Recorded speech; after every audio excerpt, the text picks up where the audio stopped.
Welcome to BackWords. I'm Dr. Dan Francis, your host. We are at my office in Plymouth, Wisconsin tonight, and I have Dr. Michelle Nichols with us. She's a naturopath, and this is going to be a really interesting conversation. Number one, I don't think a lot of people understand or even know what a naturopath is.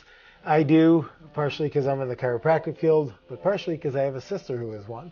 And so Michelle is fabulous. She has several practices, which I'll let her fill in. But on that note, we're going to start talking about naturopathic medicine. At BackWords, we're trying to give you options for healthcare that give you the power over your healthcare, and I think this is one of them. So welcome to our show. Thank you. Yeah, great to have you up here. Yeah, great to be here. So I was really excited about a year or so ago. Was it a year already? Or Yeah. Close to a year.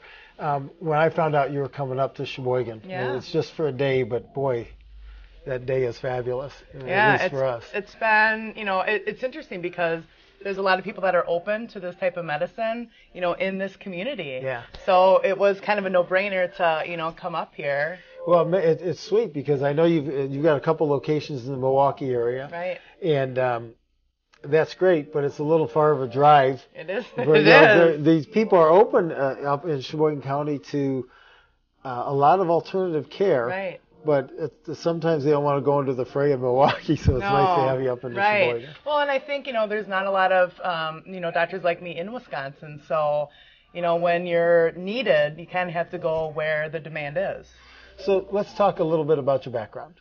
How did you decide to become a naturopath? Oh, my gosh. We're going to need you to explain what a naturopath is, Sure. and then a little bit about where you practice. Okay, well, I'm a Wisconsin native. I grew up in Greendale. Okay. I went to college in La Crosse, and I majored in biology, and I was going to do the whole traditional medicine piece, and I worked at a hospital, and I found that, there was something missing. I spent time with these patients. They didn't need as much pain medicine.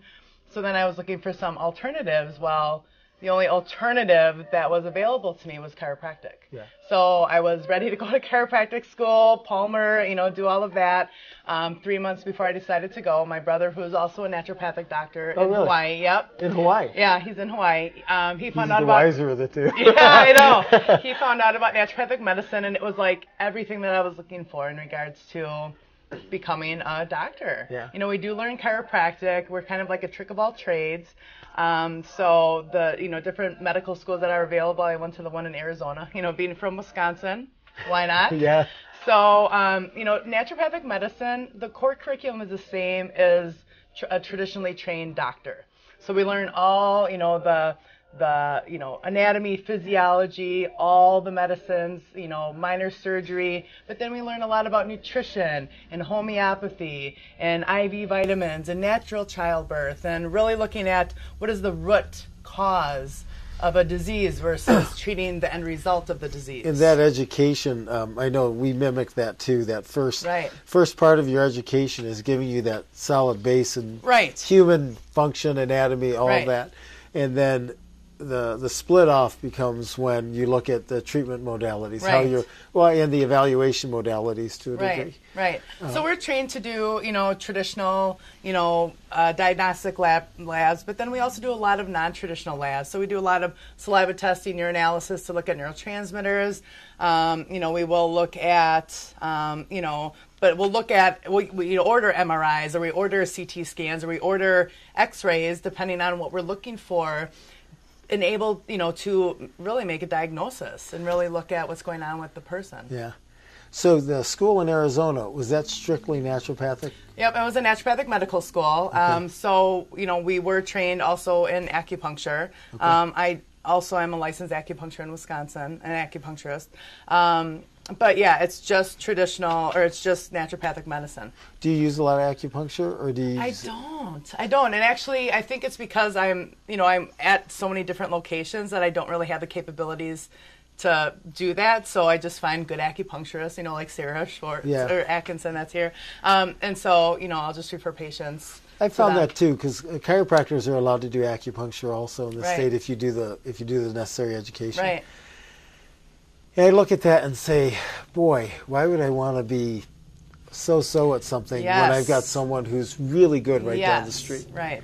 And I use that. I mean, I've had the luxury of having you closer now offers me the availability when I can't handle something, say nutritionally, Right. I can bring them over to you, and you can really evaluate Right. a higher level than I can at that state. Right. And that's pretty nice. So I Yeah. agree with you fully on that. Right. On that trade, but it's good to know it too. Well, yeah, so it's good. So I think what happens is, with traditional Chinese medicine, it helps me actually look and be able to evaluate the patient on a different level. So I can bring my Western education and my Eastern education, and it really kind of brings the picture together in regards to what could be going on with the patient. So is that really what the naturopathic is, more of a blending of those two?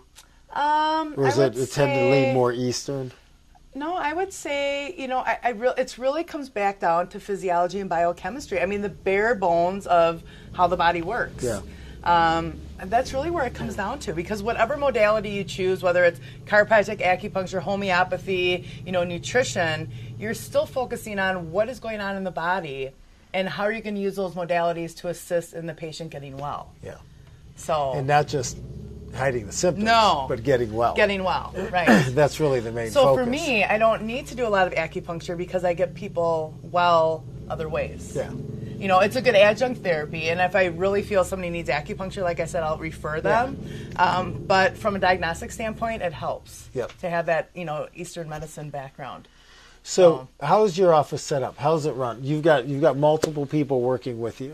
I do. So I have physician assistant to do primary care. We have PT, OT, speech therapy. We have chiropractors at my office in Brookfield. And then we have traditionally trained medical doctors that work in the office as well. But we all function as one team. So if a patient comes in for primary care, they'll see, the medical doctor, the physician assistant who provides primary care. And then if they feel that they need other modalities, chiropractic, acupuncture, naturopathic medicine, then they'll inter-refer. So really, the clinics are a one-stop shop. So people can get primary care, they can get integrative medicine, they can focus on, getting well, the nutrition, the chiropractic, all under one roof. So there's not that discrepancy in regards to what the education that the patient's getting, because we're all on the same page. Sure, and on that.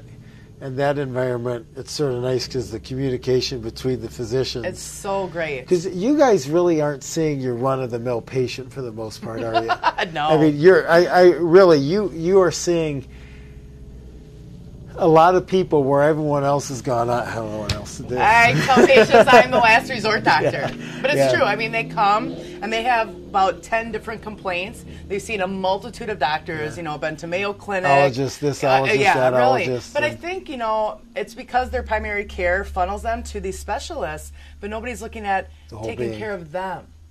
Not their lungs or not their feet or not their ears. As one whole person. And that's sort of the deficiency of it, is it? Isn't it? It is. I mean, because your kidneys can't function. They can be diseased, but they can't be diseased if they're going to affect other organs. Of course. And all organ systems are like that. Right. And when we start isolating them, right. and then when you isolate, then you have a multitude of doctors that are also kind of isolated because they know their specialty, and there's lack of communication between everybody that's managing their care. And I say managing because it's not fixing. Yeah.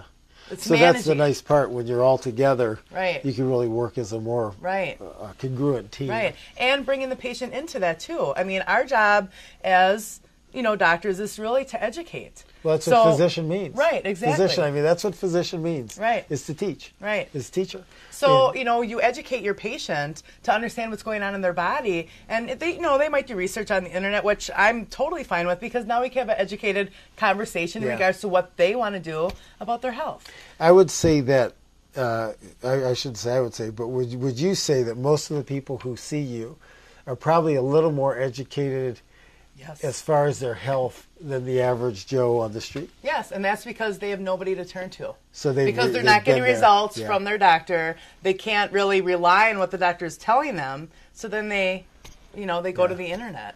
We used to get a lot, more so when I was first here 20 years ago. we'd be that last stop for muscular and skeletal. Yeah. So I don't believe in you, but no one else is helping. Well, yeah, right. I know. You know, that's okay. And I have, my favorite patients are the ones that, are like the husbands of the wives that I've helped. And the husbands come in, they're like, my wife's making me come in, and you can't do anything for me. All the way there, yeah, huh? but then they become my best advocate because they do get better, and they're like, I don't know what she did, but just go see this doctor. And I get that from a lot of traditionally trained physicians too. Yeah. We have mutual patients. I fix their patient, and then they have another patient that they can't manage. They're like, I don't know, go see this doctor. I don't know what she's doing, but she gets good results. It works, yeah, which is great. And that's, I think, where the shift is going to come. In Wisconsin, with this medicine, it's going to be physicians understanding that the stuff that we do is safe, that there's a need for it, it's consumer driven, and that it works. Yeah. And it's not negating, traditional medicine. It's working in conjunctive with that. Well, exactly right. And you've shown that by who you're working with. Right. I mean, traditional medicine is absolutely needed. Oh, yes. We all fit a niche within the healthcare system. Right. But really what has driven our whole little series here in BackWords is to try to drive people to methods that they can be an active participant in. Right, yes. Methods that promote not just symptom relief, but function relief. Right. And function restoration. Right. And that's what I think, that's what I've seen as far as the results that you've had. Yeah, it's so amazing. I mean, I feel so blessed to be able to do this because, I know when I go home that day that I did right by all the patients that I've seen. Yeah. And whether I help them or not, I educated them to ask the right questions when they go back and see their other physicians. Well, and I'm sure there are things you just can't treat. But and you know what it is, though? It's people that aren't ready to make change, to be honest with you. Because I'm only a half of that participant. Yeah. I need that patient to meet me at least halfway because my treatment is not going to be successful. Yeah, we see that too, where a patient will come in maybe over a 5-year span 3 times with the same low back thing, and after the 3rd or 4th time they'll say, "What were those exercises you told me to do?" Yeah, finally they want to become. Everyone's different as far as when that trigger's gonna flip. Right.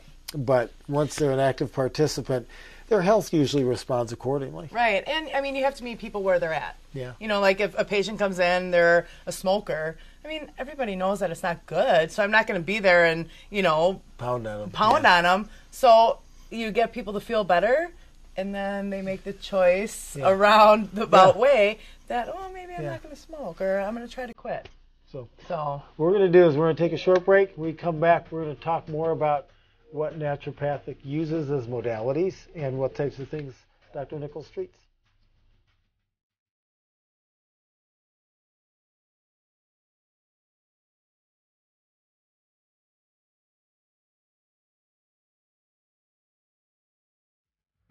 We're talking back, we're talking water. Why am I talking water when I'm talking about the back?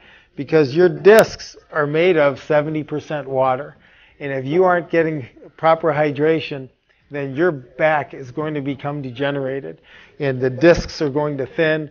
The muscles that move the back are going to be more likely to cramp. They're going to be more likely to have toxins that make you very uncomfortable and increase your soreness. So the most important nutrient in your body is water. And you need to be drinking water, not soda, not Coca-Cola, not milk. Not to say you shouldn't drink milk, but water. You need to drink a lot of it. And you're properly hydrated, not if you're thirsty, but if your urine is staying pretty clear. So if you want to take care of your back, drink up. We'll be right back.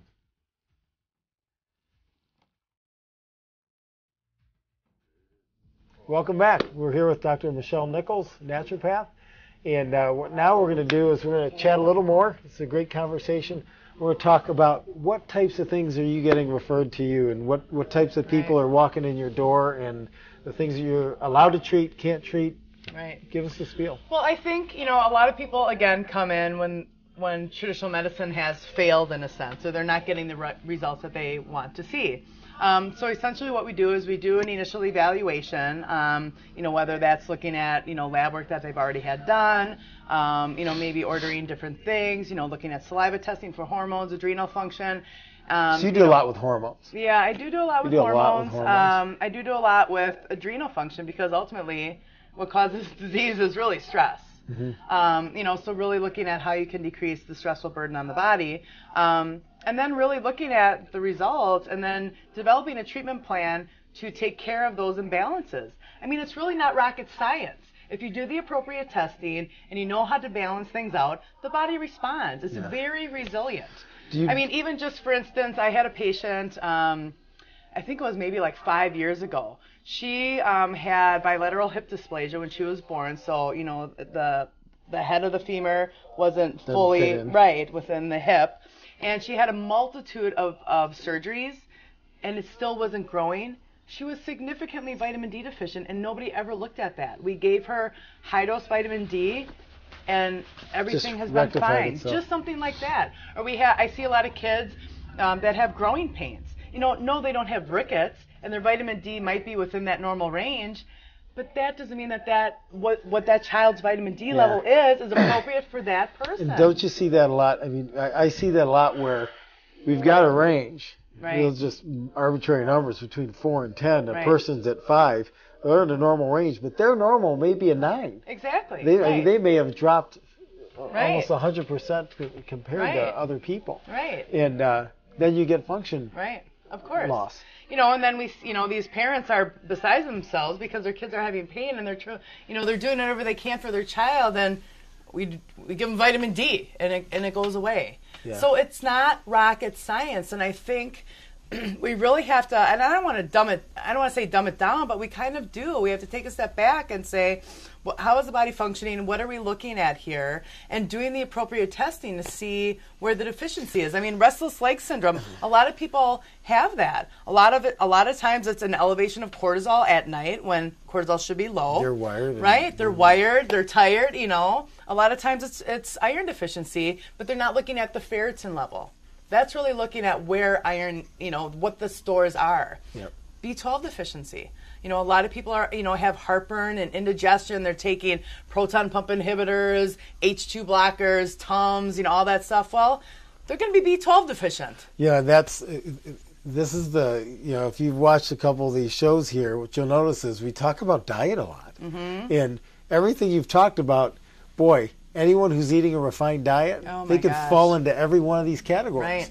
And which one they may be exhibiting it in shows up. But it's really, a lot of what you're doing is supplementing nutrients that people just aren't getting. Right. And then as a result, you get disease from it. You get disease from a body that can't heal itself. Right. But with that said, I don't like to supplement people to death either, because that's not about fixing the issue.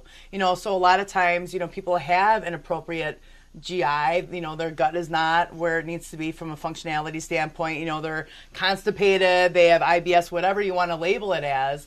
But that causes malabsorption and malnutrition. Yep. So you have to look at... You have to heal that gut. Look at the foods that they're putting in, and really, really starting from the basics. Because you can use nutritional supplements like a medicine. You can. And, so if you, in other words, if someone has a bad gut lining and you don't fix that gut lining, you can supplement and supplement and supplement. It's just another form of medicine. Right. So, no side effects maybe, but at the same time, to solve the issue, you want to deal with this step. Right. And from that foundation being fixed, you go on to the next foundation, and you build, and you build, and you build. Right. And you fix one, there's one, that foundation needs to be laid before you can move on to the next. Of course. Otherwise, you might do B before A, and then B doesn't work. You're right.